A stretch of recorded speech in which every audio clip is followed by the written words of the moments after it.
Hinduism, which is based on a temple, is very different from Hinduism based on yajna, which means Puranic or Agamic Hinduism is very different from Vedic or Nigamic Hinduism, the old Hinduism. The old Hinduism was called Srauta traditions, where there were no temples, there were no images, there was yajna.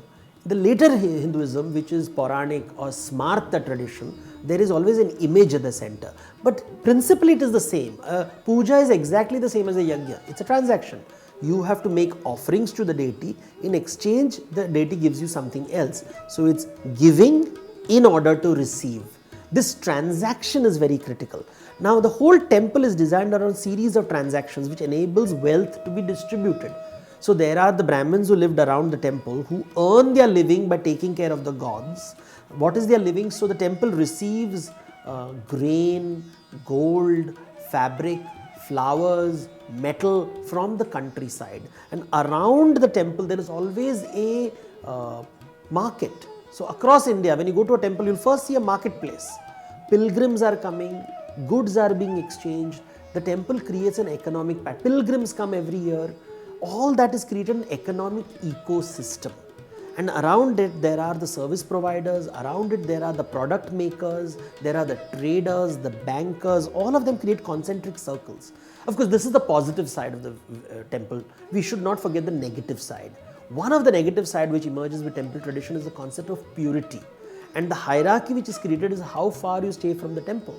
So certain vocations which were considered dirty or associated with death, like dealing with leather, dealing with dirt, cleaning up the garbage, removing the garbage from the city, dealing with dead bodies, all the people who were associated with these vocations were considered dirty. And this is how untouchability began. This is the worst part of our tradition. But we must acknowledge it that economics plays a very important role because their vocation, which is giving them livelihood, was not given respect.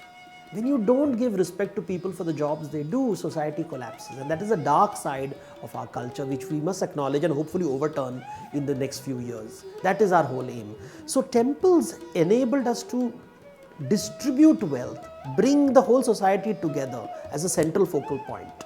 And that is the greatest achievement of these temple traditions. Not just in India. Temple traditions spread from India to Indonesia, to Thailand, to Burma, to Cambodia. Even today when you go, about roughly 1,000 years ago, you find these traditions spread by ships. And Brahmins traveled there and created these temple cities. Of course, now those temple cities are in ruins, but they were replaced by Buddhist monasteries, Buddhist stupas, which functioned exactly in the same way. The stupa and the chaitya and the vihara would be the center around which towns would emerge. And the town would exchange wealth through this temple structure. And therefore, when you see these structures, you realize how India's economy was based on temples. And that spirituality and materialism, finance and godliness all mingled and merged into a single whole.